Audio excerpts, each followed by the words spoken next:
Good morning, Revolution, everybody. Welcome, Bobby. Welcome, Eric.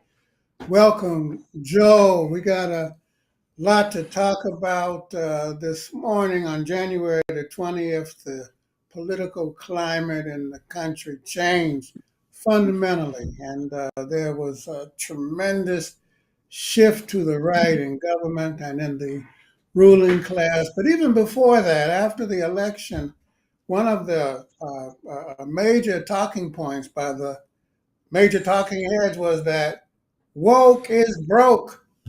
Woke is broke. Maureen Dowd in the New York Times wrote a very influential article that was circulated all over the place saying that the Democratic Party and the liberal left and the not so liberal left, Marxists, all y'all have made a huge mistake by playing into identity politics. What is the matter with you people? Don't you know that you played right into the hands of the right? But prior to that, public opinion poll after public opinion poll showed that on issues of abortion, on LGBTQ rights, on the issues of racism, big majorities of the American people were in favor of it. Upwards of 60, 70, 80% when it came to LGBTQ rights, 80%, you know? So, what in the heck is going on? This is what we're going to be talking about this morning. And how does Marxism, Leninism view it? How does the Communist Party view these issues in this tremendous offensive by the MAGA right to undo all of the gains of the civil rights period, what's called by many the second Reconstruction? Eric, let's start with you, comrade. Are you woke? And if I so, wait, I ain't finished now. When did you wake up? And talk to us a little bit about where did this concept come from and why is it under such fierce assault? so yes, I am woke, and I'm proud to be woke. This is a concept. The whole concept of woke came out of the African American community back in the 1930s or even earlier, and it was used then to refer to an awareness of social and political issues affecting African Americans, which are systemic issues of inequality in the United States and oppression in the United States. It beginning in the mid 2010s, it was broadened out to include a larger range of social inequalities, not just racism, but sexism, the denial of LGBTQ rights, and it's I think misconstrued from both the left and the right, because at the end of the day, and I have to mention it also was used in recordings both by Leadbelly in the mid 1900s and also more recently by Erica Badu. So it's in the fabric of African American culture, but also it's been expanded into the LGBTQ communities, into the women's struggle communities, and so forth. Um, the Black Lives Matter movement also popularized and used that concept of woke. But I'd like to just say that It the basically means to be socially aware, socially conscious, no? to be Socially socially aware conscious, but in a reality based way, in a and reality that's based way. right, and And you that's why it's forgot under to answer attack. the question, when did you wake up? I woke up um, without necessarily knowing the word. I woke up sometime in my teens, but in terms of the word, it really hit me around the Ferguson protests. That's when it really got into my consciousness. After Ferguson. Yeah.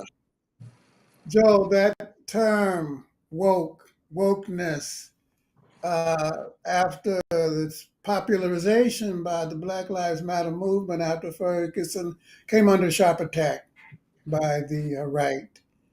and used derisively as a capitulation to identity, and there are different expressions of that contempt. But it's also critiqued by some on the left, you know, like for example Bernie Sanders, who after the election said that it was the Democratic Party's uh, uh, emphasis on identity that contributed to their loss. What's going on here? Well, Yeah, the the notion that if you focus on things like anti-racism as a political movement, or you focus on ending transphobia, or you struggle against the xenophobia that drives anti-immigrant policies, the idea that you can reduce that down to something called identity politics is extraordinary. And I can't account for Bernie Sanders. I'm not sure what he's going on with that guy. But it is evident to me and to a lot of folks that the kinds of politics that the Trump campaign played up during 2024 was a certain kind of identity politics. And that is clear, right? They wanted to restore white supremacy, which they fear is under attack. They want to restore male supremacy, which they fear is under attack, and they want to restore some sort of antiquarian notion of what it means to be American that they think is under attack. And that kind of rhetoric is a certain kind of identity politics. And on the left, people seem to criticize the notion of of what they call identity politics, because they want people to focus on some sort of narrow idea of class politics as purely an issue related to things that happen at work or in a workplace, right? And they think that class can be reduced down to that kind of concept. But our class is a multinational, multiracial, multi-gendered, multi-religious group of people, right? And our unity depends on our capacity to recognize difference among ourselves and to see those differences as not barriers, but as things that bring us together without erasing those differences. And that's very basic. And we don't have to get emotional and anxious about those differences. And I think Trump wants us to be, right? And people who resist the notion of identity politics are afraid of that, that ability to get together and be united and to join with one another. so they were kind of covertly using identity to attack identity, Yes. white racism, male supremacy, to as a wedge issue to uh, uh, blame immigrants, to blame black folk, to blame women from uh, taking away opportunities for uh, white men, allegedly. Bobby, um, let's dig into this a little bit more, because Joe made the point that the working class is multiracial. It comes from a number of different countries, nations. It's multinational.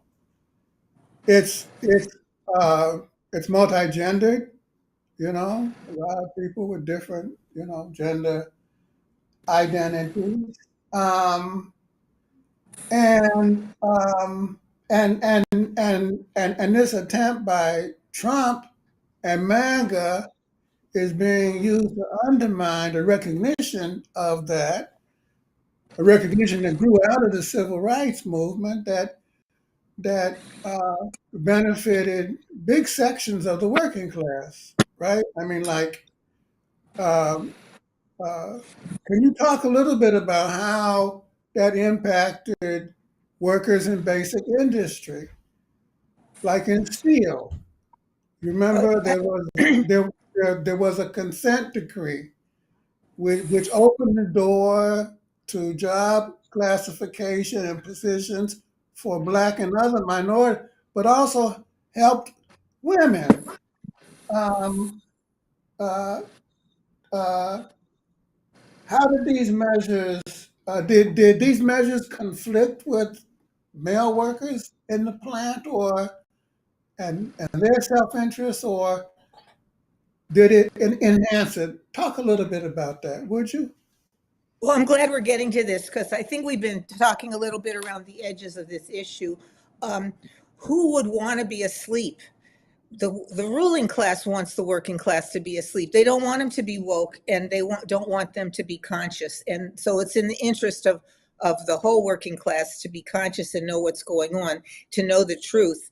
And these issues, regardless of the terminology, has evolved over time. It used to be called affirmative action, identity politics. Now they're calling it DEI.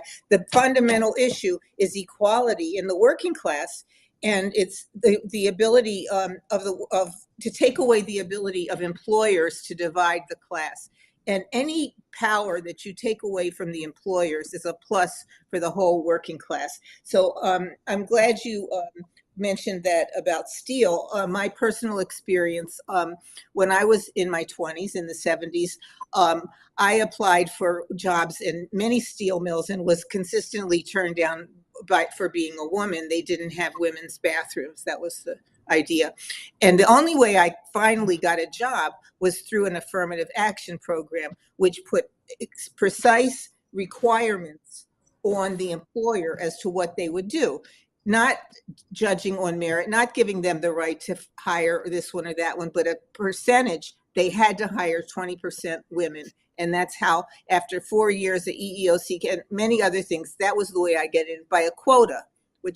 So all of these measures that go for equality have been vilified in the media, in the capitalist media, whether it's affirmative action, quotas, identity politics, DEI, all of those things have been presented as discriminatory against white workers. But let me tell you something about that consent decree that allowed me to get hired.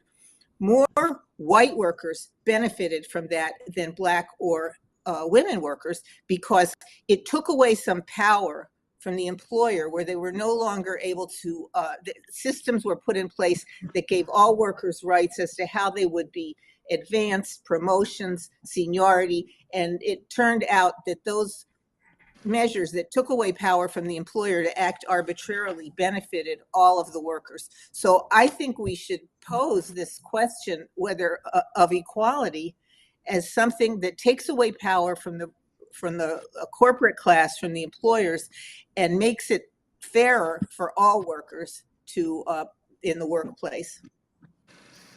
So actually, it benefits our workers, and and that's a very important story that we need to learn how to tell in a much better way, because folks have been tricked.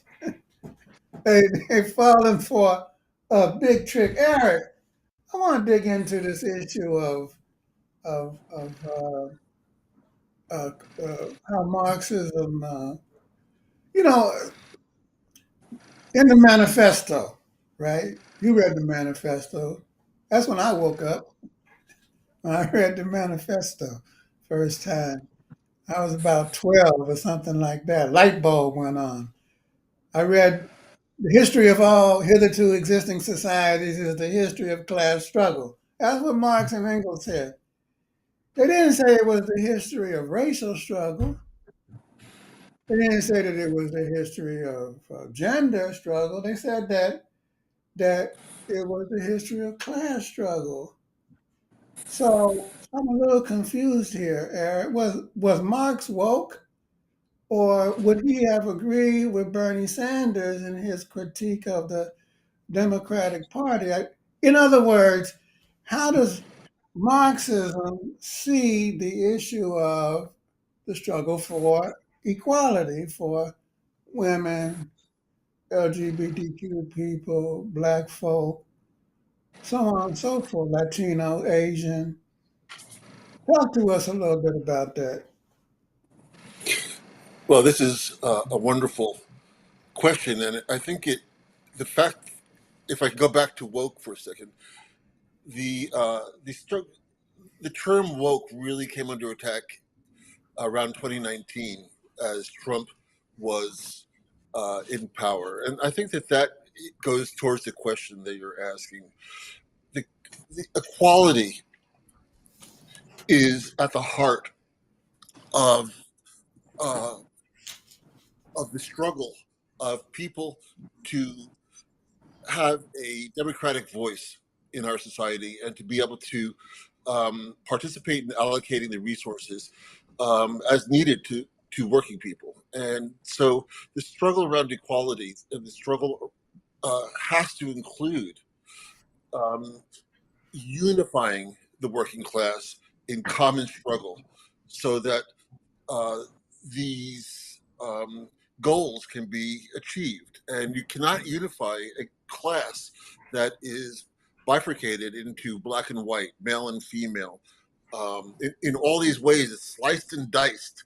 So the idea behind identity politics, which is to uh, is very similar. The idea of uh, countering identity politics is very similar to the idea of saying that we need to be race blind, that we should be blind to the reality of who people actually are in our democracy and the systemic um, oppression and the various types of oppression that so many people have to encounter based just on who they are as working people, as women, as LGBTQ people, as Asians, as immigrants, as Native Americans. We we can we are all separate, but we're all, as Marx has said when he calls for the unity of the working class in struggle, we have a common economic struggle that we all have to engage in, and it that that struggle has to be built on a recognition and a insistence on the dignity, not just of the fact that we're all workers, but the fact that we're also different kinds of workers with different kinds of backgrounds and histories, and that we have to address the issues that arise from those histories. Joe, you want to add a little bit to that? How does Marxism see the relationship between class on the one hand and race and gender and sexual orientation on the other? I mean, gender issues predated capitalism, no? Yeah, And well, to answer your earlier question, Marx was in fact woke, right? He was an anti-racist, right? In Capital, he explores and analyzes and documents how English imperialism and exploitation of Irish workers were on a racist basis, on a nationalist basis, was central to economic development, capitalist economic development in England.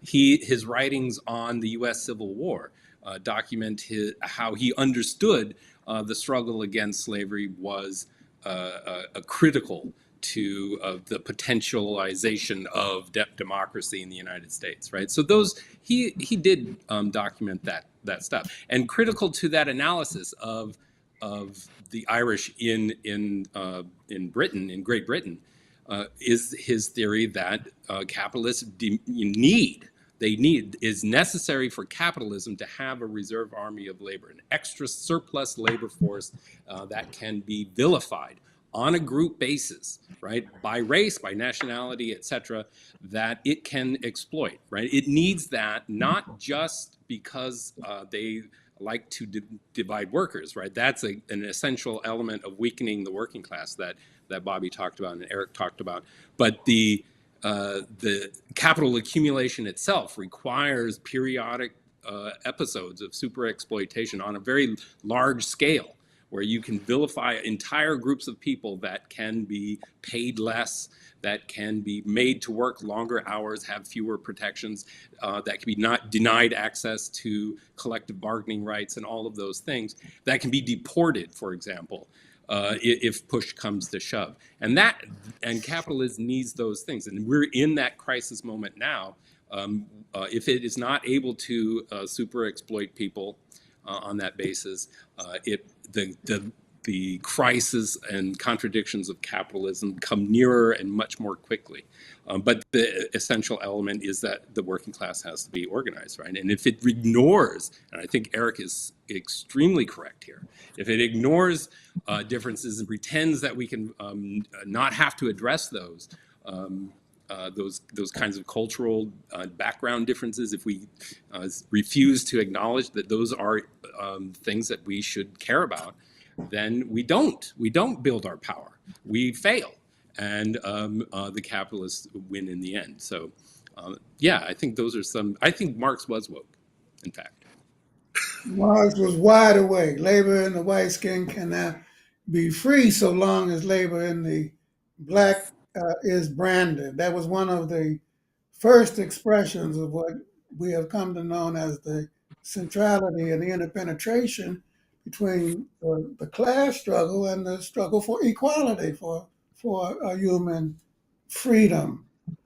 Another way that he put it was that Lenin built on was that no nation can be free so long as it oppresses other nations.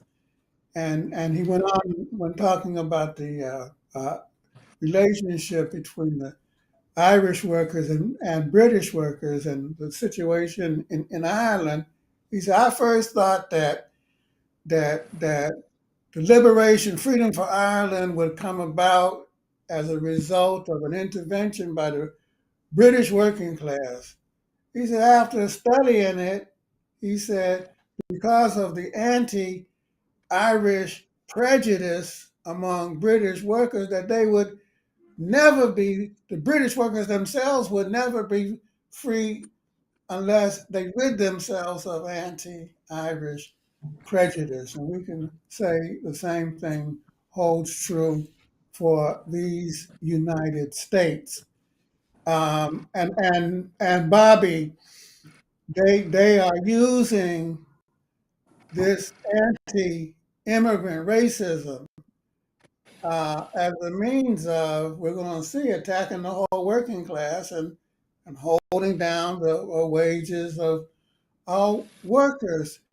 And the anti-immigrant raids have already started in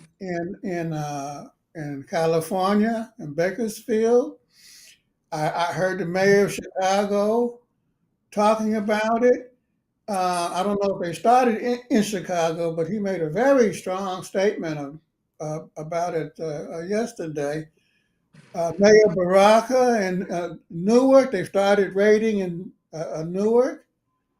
You've been paying attention, Bobby, to what's happening in Chicago and working with the Central Labor Council there. And the AFL-CIO, thankfully, and its affiliates have prioritized focusing on defending migrant workers as they put it at the top of their agenda. And one of the things that you said recently is that they're trying to convince workers at the grassroots and some of the local unions that the situation facing migrants is a labor issue. I think that what other kind of issue could it be, and how are they explaining that, and why isn't that kind of like automatically seen? Well, I mean, obviously, the issue of rights for immigrants is a humanitarian issue, and you can't deny the cruelty of the rhetoric and the measures that are being, tearing families apart and so on. But I think that the idea that immigration immigrant rights is a worker issue, specifically that it deals with what's happening in the workplace, and to be able to have unity and to be able to have greater rights for all workers is really important. some of the measures that are being discussed really set terrible precedents for the against the rights of workers. You know, having law enforcement agencies like ICE come into the workplace and seize workers, that's something that could be used down the road against other workers as well as a terrible precedent, just as an example. I think the statement by the head of the AFL-CIO, Liz Schuler, was very strong on this. A lot of central labor councils around the country are taking up this issue. Here in Chicago, there's been a number of seminars and know your rights questions. Outside of the labor movement, in neighborhoods, rapid response teams are being organized where people will contact each other at the spur of the moment when immigration activities take place, to be there, to be witness to. And I think that we have to figure out from there, excuse me, how to take even stronger, more definitive actions beyond witnessing and so on. The workers, people do have rights. They don't have to talk to somebody. They don't have to, open their doors. But how these rights get enforced, and you can imagine the challenge to somebody who's, does is a newcomer to our country to assert their rights is really challenging. But I'm proud that the labor movement is taking this on, and there's a lot of education that needs to happen on the grassroots level, because people have been infected by this idea that immigrants are either stealing our jobs or stealing our resources.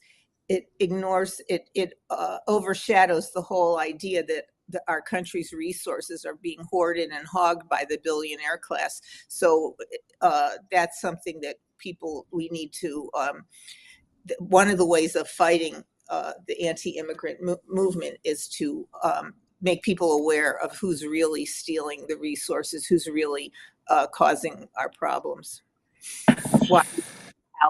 Why we don't have sufficient health care, why our educational system is suffering. That's not because of the immigrants, and people won't embrace that till they understand the real enemy here.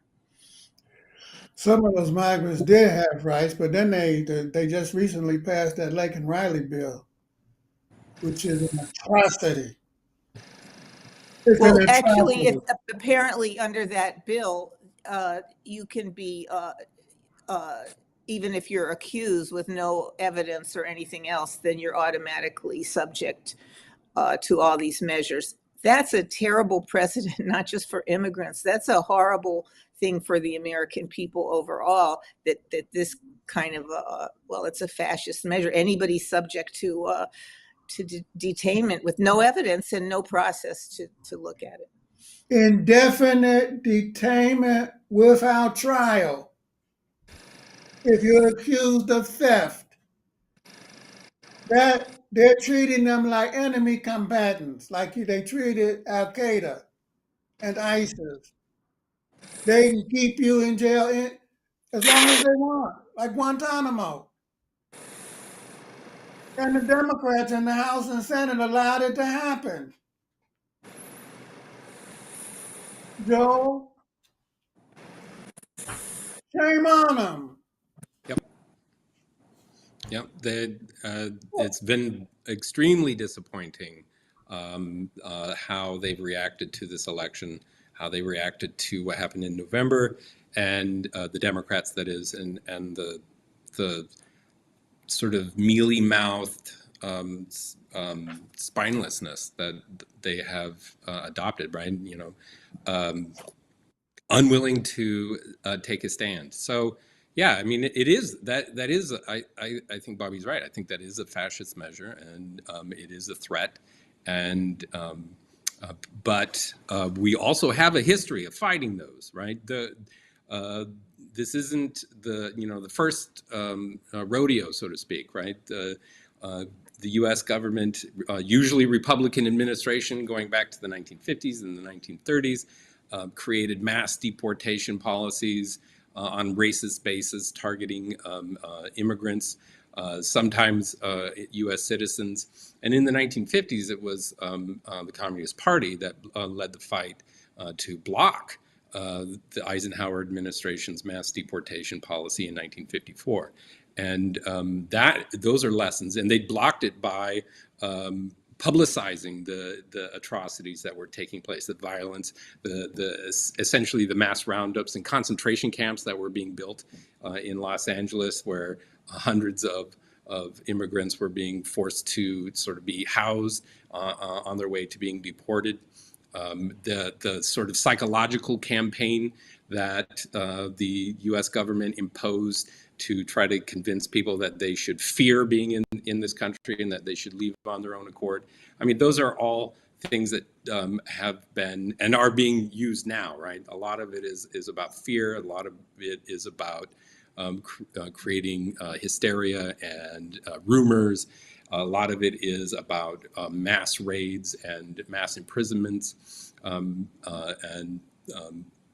The Trump administration has a record of turning over immigration detention to privately controlled prison corporations like Core Civic and the Geo Group, and they have been exposed in recent years for creating forced labor schemes for the detainees in those prisons, right? So this is like one of the worst and the depths of some of the most horrible things that our government can get itself into in this situation. So it's going to take a fight among people and labor across the civil rights organizations, across the human rights organizations to pay attention, to remain focused, to be active, etc.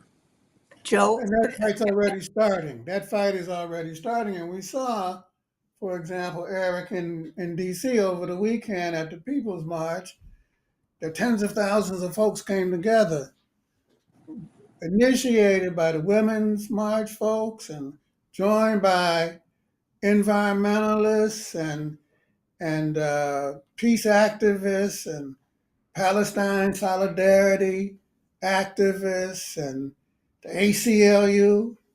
Eric, ACLU is acting like the vanguard. They got commercials going up all over the place, talking about we defended immigrants, we defended that, we joined the ACLU. We need to make some commercials like that. Eric, are you there? And it's a really important struggle. And you were at the march, and then on Monday you attended the event led by some of the civil rights fighters and ministers at a church in Washington, D.C. Talk to us a little bit about the fighting spirit of that meeting and how the African American ministry is responding to the MAGA offensive. I was really moved by being and honored to be able to participate in both the People's March on Saturday and then the National Action Network organized event on Martin Luther King Day at the historical AME Church. And there was a fighting spirit at that church that was built consciously and intentionally on a recognition that since 1619, the African American community has been fighting for equality and for recognition of our humanity and of our dignity as working people. And the sentiment was, we are not going back. And I think that is a sentiment that there are whole sectors of our society right now. I think that women are saying, we are not going back. I think that the LGBTQ community is saying, we are not going back. And the vote was very tight between Trump and Kamala Harris as Joe has said, Trump won in the margins. And I think that that's very important. There is no mandate for what's going on from the MAGA agenda. There's no mandate for this. So you end up with really bizarre stuff like Trump asserting that Native Americans don't have birthright citizenship in this country. I mean, which came out today. It was like, this is insanity. And the movements for policies that meet the needs of people are just rising up, and we need to keep those movements alive and bring them together so that we're all working towards ensuring that this agenda coming from Trump never ever gets fully implemented, and that the changes that he's trying to make that would roll back everything that the working class has won since the 1950s and earlier do not get implemented or don't stay. That we do not have to accept this.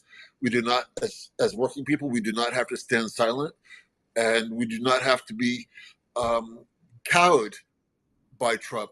And one thing I wanted to say about woke was that, well, I'll stop there. Thank you.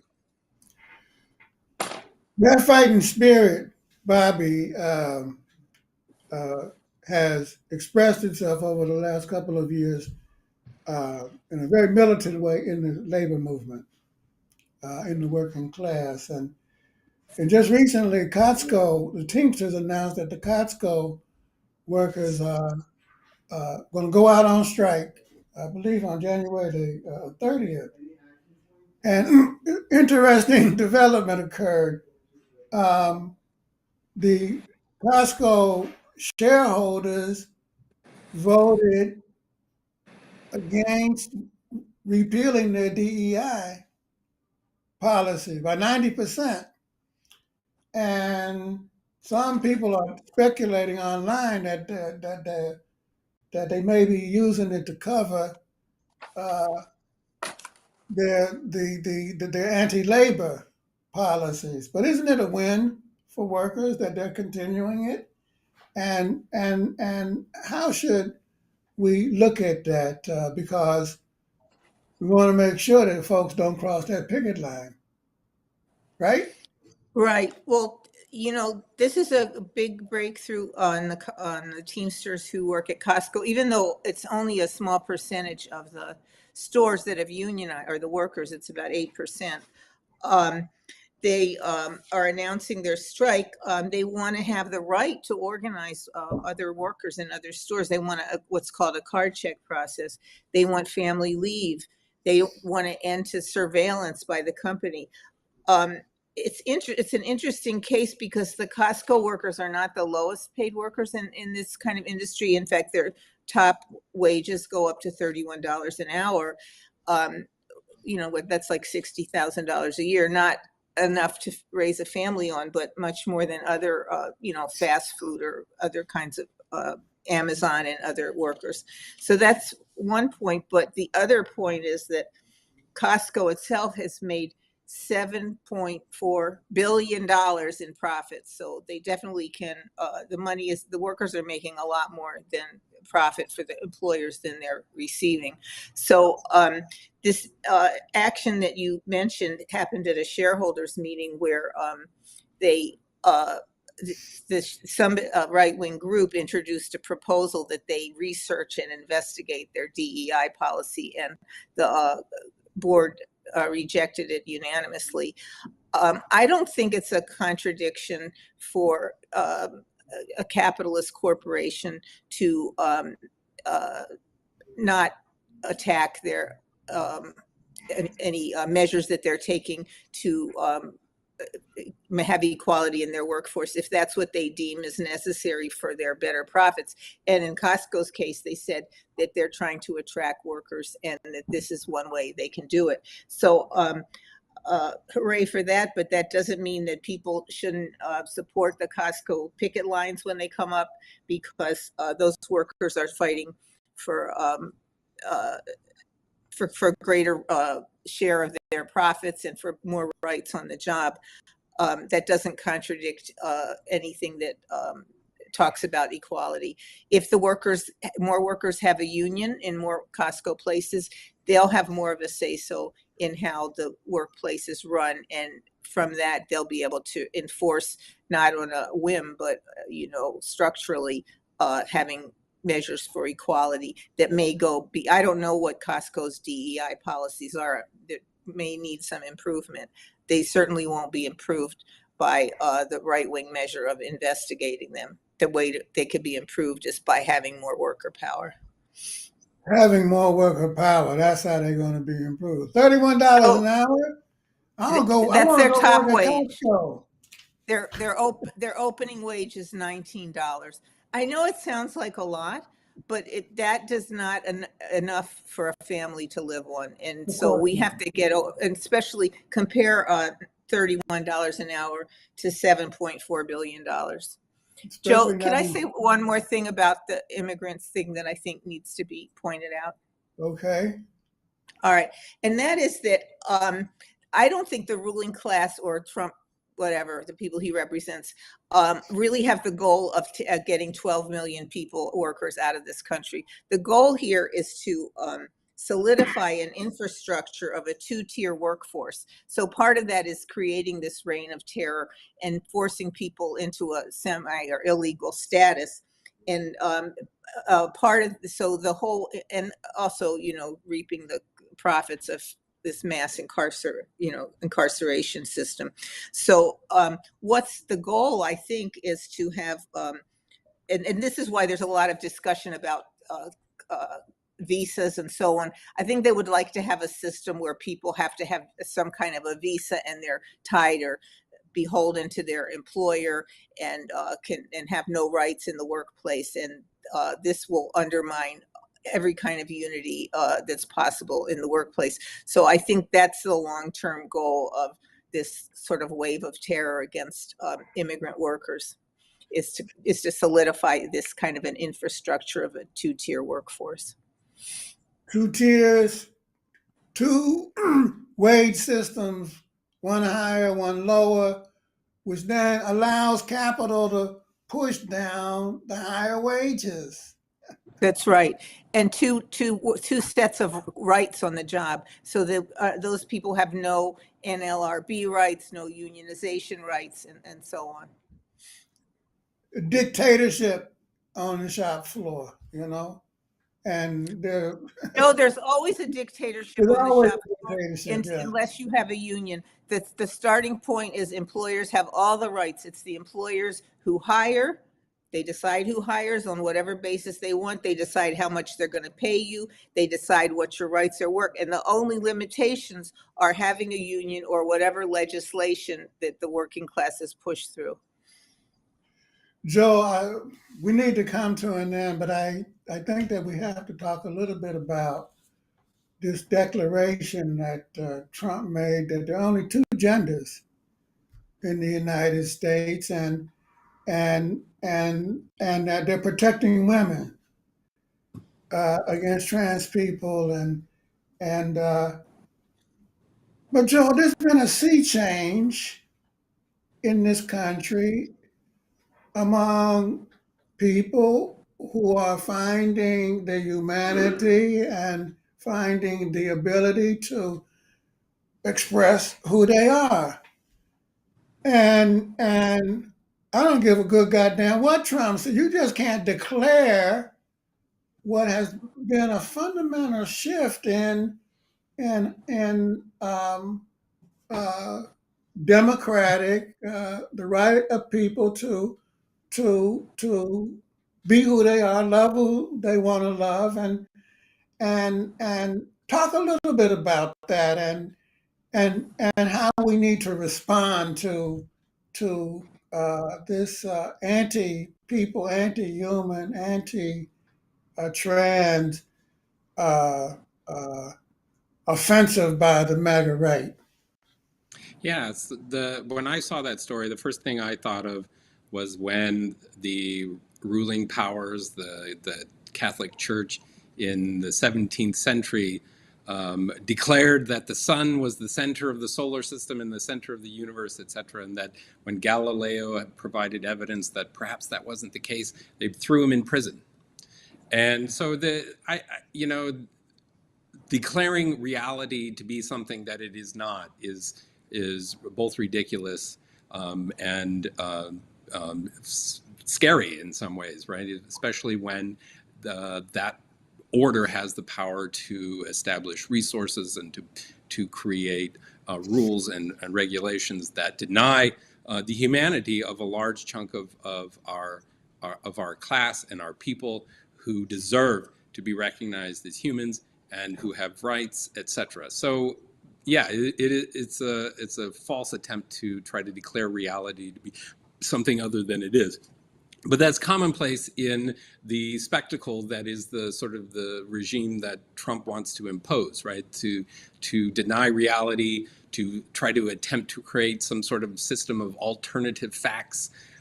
He wants to eliminate public health programs, right? Because he doesn't have control over what science says, right? Or what science finds.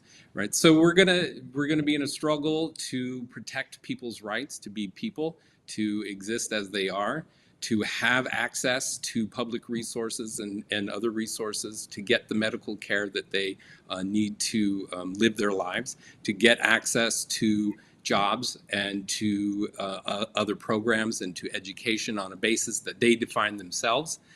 Their own identities, and there's absolutely no reason to allow that, to welcome that, and to embrace that reality. There's simply no reason for it, right? It's promoting fear and anxiety and emotional reactions and hatred among people who are looking for real solutions to real problems, right? Rather than just being whipped into a frenzy about whether or not somebody has an identity that matches the one that they're supposed to have based on what their body looks like. And so that's the issue at stake, and it involves democratic rights, involves the struggle for equality, and it involves the strength and unity of our class. So it's part of we don't have a choice. It's part of our struggle. Don't have a choice. It's part of our struggle. I think that hits the nail right on the head. You know, Du Bois said something like, "These people who want to turn back civil rights, they're trying to change the course of the movement of stars across the sky." You know, and you can try to do it all you want, but MAGA, you're barking at the moon.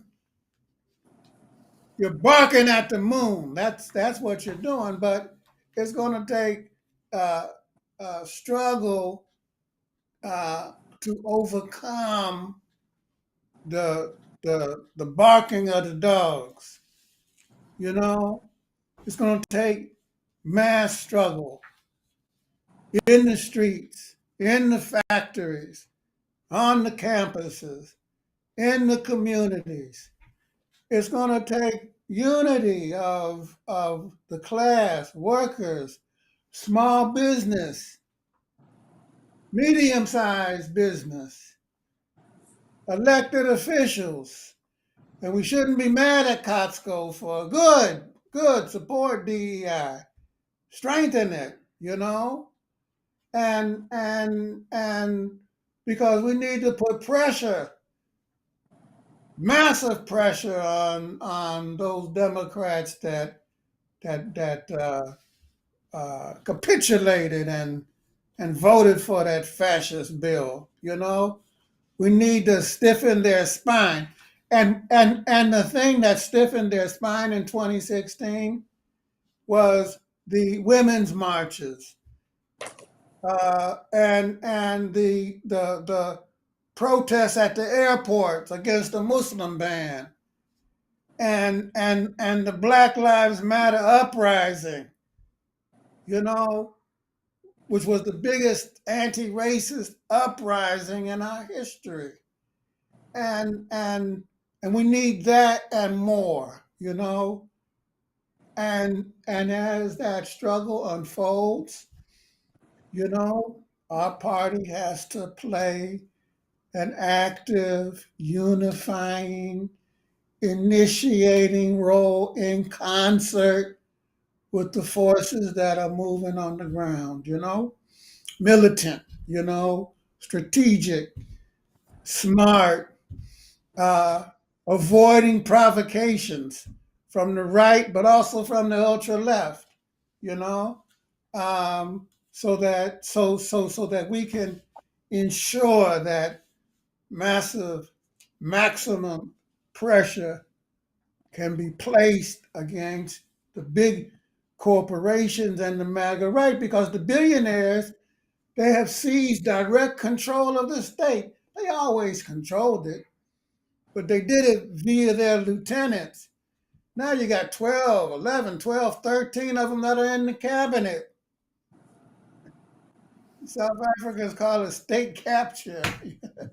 They have actually unabashedly taken openly control of the government. Therefore, we need anti-billionaire legislation, anti-monopoly capitalist legislation. We need to break their hold on the state. That's that's a number one priority issue now.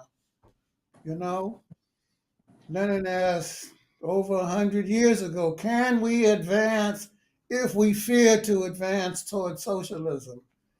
And to advance towards socialism in this country, you got to break the power of the billionaires. Good morning, revolution, everybody.